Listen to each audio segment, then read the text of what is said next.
Saya kasih rahasia ya. Ini diantara kita saja. Janji ya. Takbir saja, kalau paham yang dibaca, itu nikmatnya tak terlukiskan. Abu Bakar As-Siddiq radhiyallahu taala anhu, itu baru takbir, Allahu Akbar, sudah gemetar, nikmatnya khusyuk. Ali bin Abi Thalib radhiyallahu taala anhu, Sayyidina Ali bin Abi Thalib, itu pernah kena duri yang tipis, itu kan itu sakit ya, nyabutnya sulit tuh. Apa bahasa Rusianya itu kacugak. Itu kena duri tajam, sakit dan sulit dicabut. Jadi begitu mau dicabut terasa.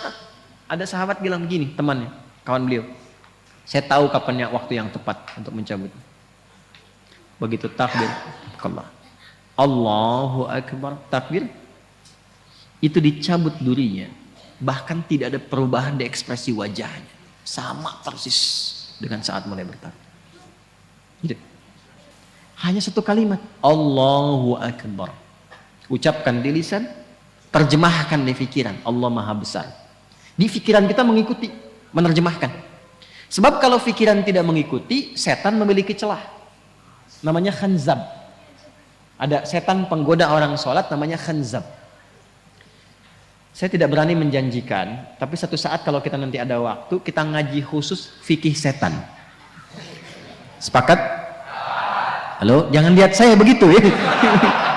Nanti ada 9 jenis setan yang harus kita waspadai.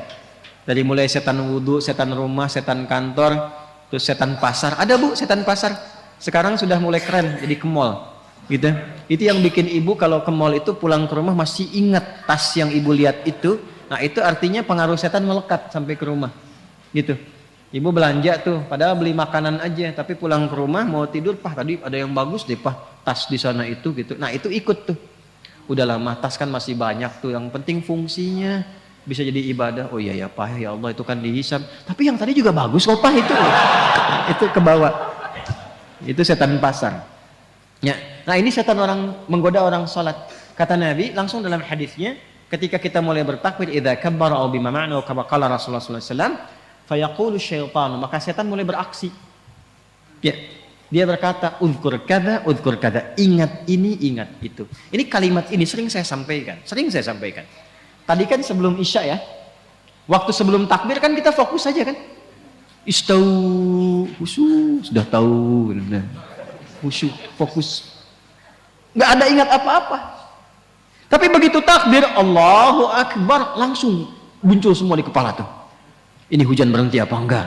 Ini pulang bagaimana? Ya kan? Dan sebagainya. Muncul, betul kan begitu kan? Muncul kan? Betul. Nah, berarti hadisnya benar. Dan Nabi nggak mungkin salah karena ada petunjuk wahyu. Hatta la yash'ura lil musalli kam raka'atan yusalli. Sampai ada orang sholat itu tidak menyadari berapa rakaat sebetulnya dia sedang menunaikan sholat. Pasti terjadi. Nanti subuh kejadian nih besok nih. Jadi begitu Anda takbir dari mulai tahajud, kalau yang tahajud, nanti kata-kata saya ini akan muncul lagi tuh. Allahu Akbar, ingat nih setan akan menggoda ini. Itu setan. Itu setan. Walaupun dia datang untuk mengingatkan, tapi tetap dia setan. Dia setan. Cara mengatasinya bagaimana? Nah, jadi mengetahui, memahami bacaan sholat itu menjadi penting untuk menepis itu. Jadi begitu bertakbir Allahu Akbar, pikiran menerjemahkan Allah Maha Besar, hati meresapi langsung. Ya Allah, aku berikrar Engkau yang Maha Besar. Tapi sebelum sholat bahkan aku membawa kebesaran dalam kehidupan. Sombong kepada kawan, merasa yang paling hebat dengan pasangan, yang tinggi dibandingkan dengan kawan, merasa yang paling agung, tinggi kedudukan dan sebagainya. Dibawa, bagaimana kalau Engkau wafatkan aku sekarang dan aku merasa dalam kebesaran itu, tobat ya Allah.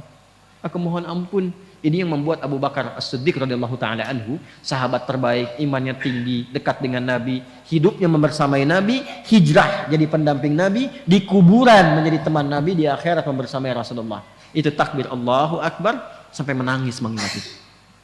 Maka dalam kesadaran itulah kita mengucapkan Allahumma ba'id baini wa baina khataaya kama ba'adta bainal masyriqi wal maghrib. Khataaya, ya kecil di belakang itu ya pengakuan.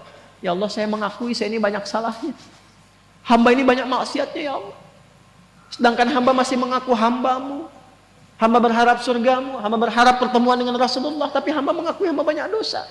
Maka Anda katakan, kalau memang dalam sholat ini hamba pun masih membawa banyak dosa, ya Allah, dengan ampunanmu yang tanpa batas, mohon ampuni dosa hamba, dan jauhkan dari hamba sejauh-jauhnya, seperti engkau jauhkan timur dan barat yang tidak pernah bertemu. Hamba malu bertemu denganmu, ya Allah, dalam keburukan.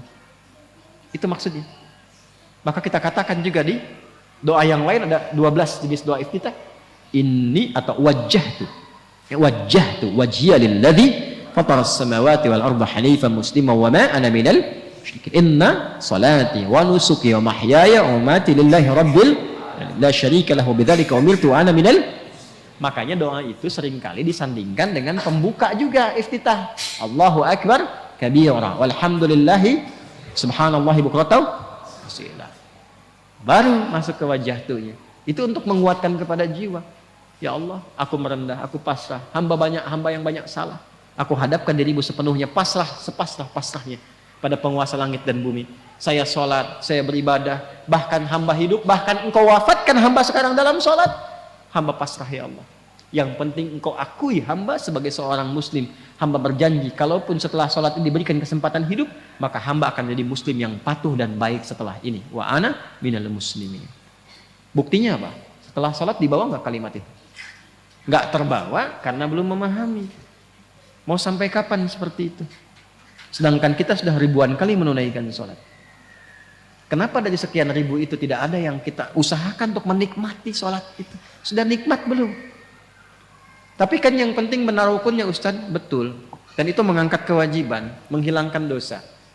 Ada pahala kalau rukun terpenuhi. Tapi problemnya, ada nggak dampaknya kepada jiwa yang terasakan dalam menjalani kehidupan dunia? Sebab dulu orang sholat itu bukan hanya menggugurkan hukum, berubah menjadi orang baik. Paham?